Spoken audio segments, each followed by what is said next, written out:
$187. That's what's sitting in your checking account the morning you turn 32. Not after bills, after everything.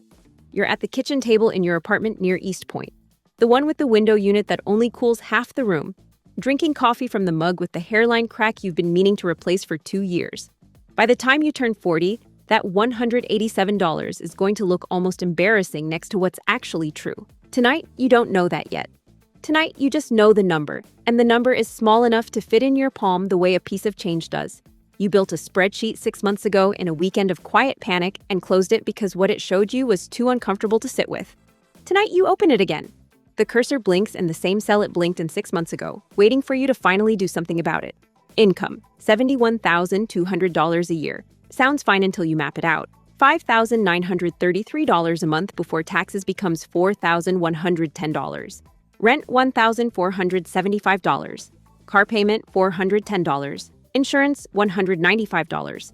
Student loan minimum, $255. Groceries, $365. Subscriptions you forgot you had, $78. That leaves $1,332. Your card statement says you spent $1,590 last month in the column labeled everything else. You've been going backward by $258 a month for at least 2 years. You close the laptop, you sit in the dark. Something shifts. Not dramatically, not like a movie. Quietly. The way a door cracks open in a house that's been shut up too long. Here's what nobody says about starting this in your 30s. You are not behind. You are not doomed. But you're not getting a clean run at it either. Your 20s are gone. And those are the years every finance book uses in its examples. Invest $5,000 at 22, retire wealthy. That math is real, and it's worth grieving for exactly one night. One night. Because here's what else is true. You're not 22 with a part-time income and no idea how money behaves. You have a job, you have skill, you're capable of earning more than you did 5 years ago.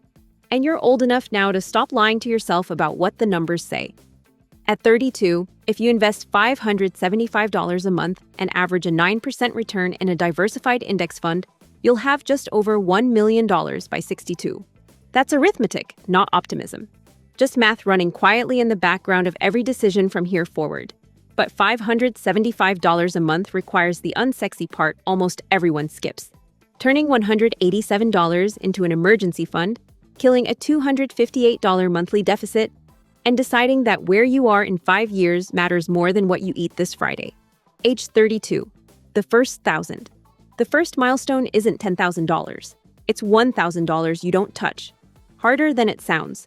$1,000 in your 30s is also a car repair. A flight home for something nobody planned. Life at 32 has more surface area than it did at 22.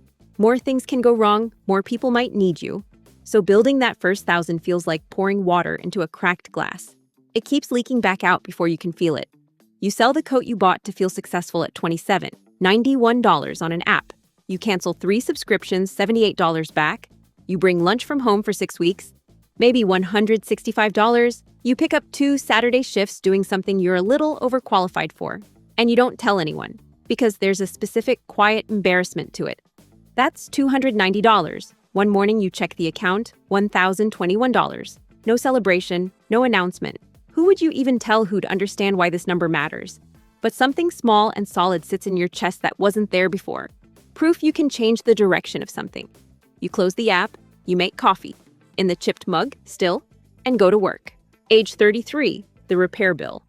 You've automated $370 a month into a Roth IRA and $200 into high-yield savings. You never see the money. It leaves before you can rationalize keeping it.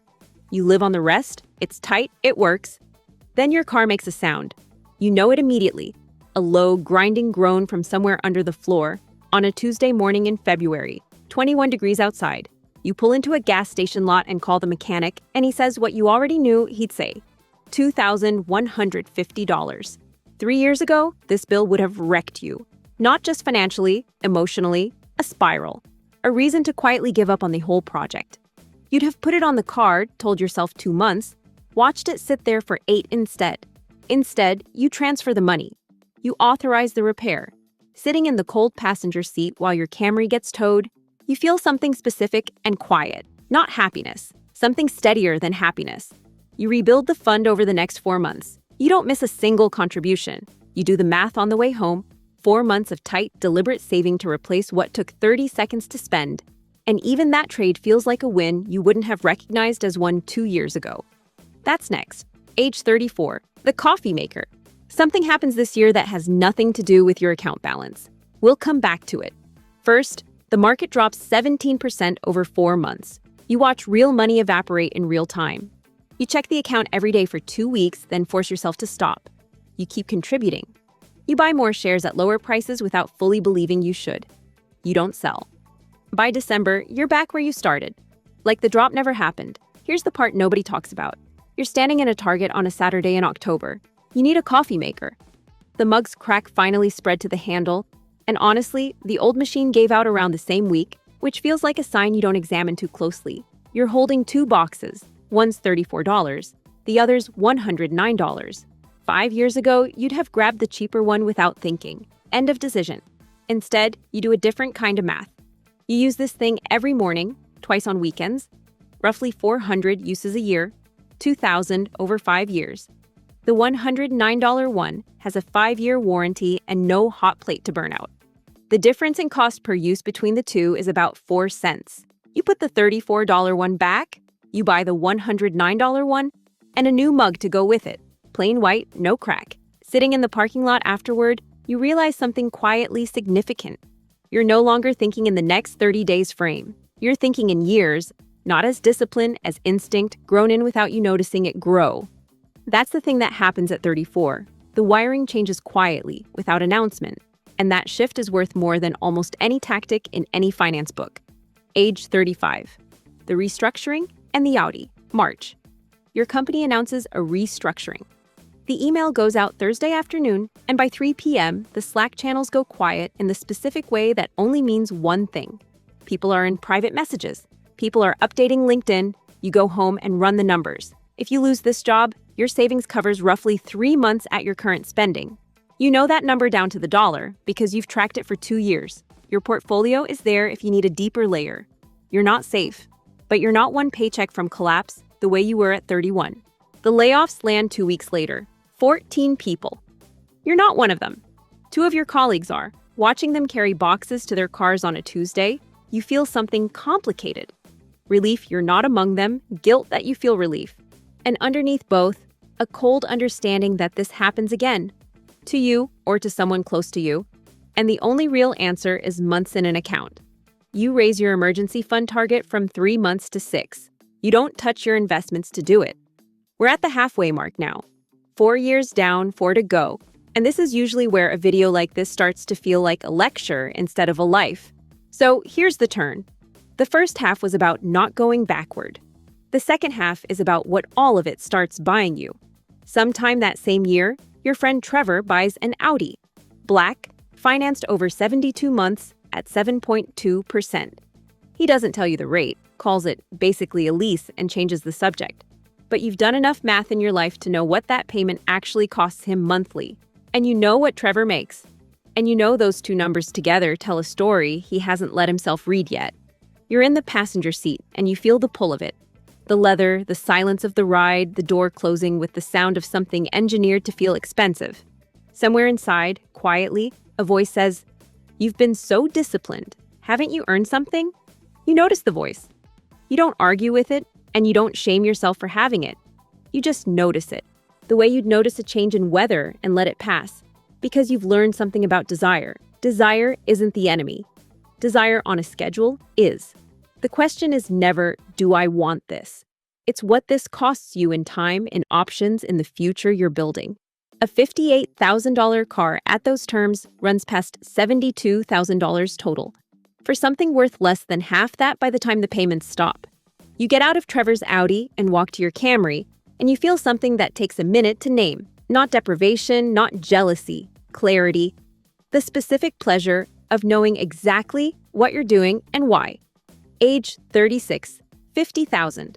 Your portfolio crosses $50,000 on a Tuesday morning in March. You're at your desk.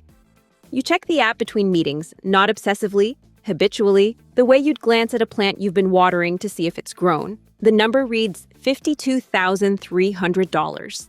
You go back to the meeting, you take notes, you eat a sandwich at your desk, but the number sits with you all day like a low, warm hum.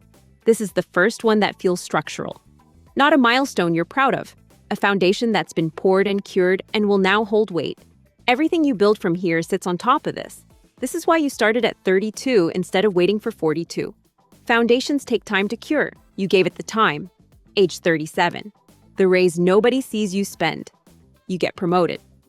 Not a huge jump, an 11% raise, a new title, a slightly better parking spot you don't even care about. The old version of you, the one who bought the coat at 27, would have marked this with something, a trip, a watch, some object that would let people clock the change before you had to say it out loud. Instead, you sit down the same night and increase your Roth contribution by exactly the amount of the raise dollar for dollar before it ever touches your checking account. Your lifestyle, on paper, doesn't move at all. Nobody at work notices anything different about you. That's not an accident. That's the entire strategy. A coworker asks, half joking, what you're going to do with the extra money. Nothing, you tell her, and she laughs like you're being modest. You're not being modest, you mean it literally, and the literal truth is the whole point. The raise you never spend is the raise that actually compounds. 20 years from now, this one decision, made in about 4 minutes on a Tuesday night, will be worth more than the trip would have been. Age 38, the phone call. Something happens this year that redefines what wealth actually means to you. Your mother calls on a Sunday evening in October, sounding careful. The way she sounds when she's rehearsed what she's about to say. The roof's been leaking for months. She ignored it as long as she could. A contractor came out last week. $5,650. She's been calling around. She doesn't know what to do. She's sorry to ask. You tell her not to be sorry. You tell her you'll take care of it. You hang up and you sit with the phone in your hand for a while, thinking about what just happened. Not the $5,650. That part's straightforward. You transfer it the next afternoon without touching your investment, without going into debt, without losing a night of sleep. What you sit with is the feeling behind what you said. I'll take care of it, without hesitation. Without the background math of what you'd have to give up, what you'd put on a card, how many months it'd take to pay back. 5 years ago, helping her would have meant debt. A quiet shame spiral about being a grown adult who couldn't absorb a family emergency without going backward. This time, you just help. Not the $50,000 portfolio, not the automated contributions, not the spreadsheet that finally made sense. That's not what this moment is about. This is the first time you understand what building wealth is actually for. Not a number.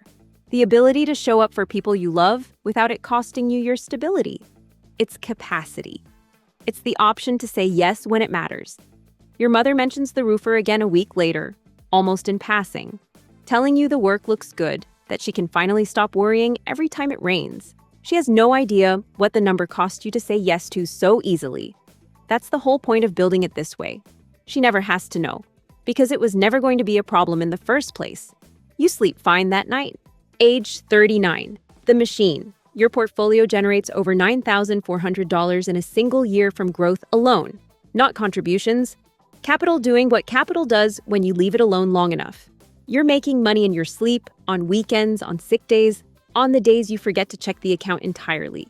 The machine runs whether you're watching it or not. You built this contribution by contribution, year by year, through a transmission repair and a layoff scare and a market drop and a Sunday phone call that once would have wrecked you. Now it runs. No credit card debt. Student loans gone, paid off in a single transfer that felt triumphant and oddly quiet. The way most real victories do. A diversified portfolio, a maxed Roth, a small brokerage account. And here's the part nobody posts about. You feel lonely in a specific, hard-to-explain way. The people closest to you, people you've known for 15 years, are largely not doing this. Some are in real financial pain that breaks your heart to watch up close. Some make more than you and spend all of it in a way that seems fine until suddenly it won't be. You've tried talking about it gently, twice. It went nowhere. People don't change their relationship with money because someone mentioned index funds over dinner. They change it in the dark at a kitchen table, when the number finally gets too uncomfortable to avoid, the way you did. You can't manufacture that moment for someone else, so you carry it quietly. You split the bill evenly, even when you ordered less. You don't perform discipline as a personality. You don't need them to understand. But you feel the gap the way you feel a draft from a window you can't quite locate. You wake up on your 40th birthday, and before anything else, before coffee, before your phone, you lie there in the dark and think about the kitchen table, the window unit that only cooled half the room, the chipped mug, the $187, the spreadsheet you almost closed for good. Then you check the number, $211,600. Not a millionaire, not financially free the way the internet defines it, but 40 years old with $211,600 in real working liquid wealth, built from a deficit, built from one honest night when you finally stopped looking away. The median American at 40 has a net worth around $35,000. You have 6 times that. Not because you inherited anything, not because you got lucky, though luck played a quiet supporting role and you know it. Because you started. Because you automated the behavior before the motivation ever showed up. Because you paid cash for a transmission in a cold parking lot and rebuilt the fund before summer. Because you sent your mother $5,650 without hesitation and slept fine that night. Because you stayed in the market when your whole nervous system was screaming at you not to. 8 years ago, you thought wealth would feel like a number. It didn't. It felt like paying for a repair without panic. It felt like surviving a restructuring without fear. It felt like telling your mother, "I'll take care of it," and meaning it. It felt like a raise nobody at the office ever saw you spend. Most of all, it felt like waking up one morning and realizing the future had stopped being something that happened to you. It had started being something you built. Quietly, in an apartment near East Point. Out of $187, and a chipped mug nobody but you ever noticed was cracked. You get up, you make coffee. The new mug is still sitting in the cabinet where you put it 4 years ago. Plain and white and never once broken. And this morning, for no particular reason, you finally reach for it instead of the old one out of habit. Some things just take the time they take.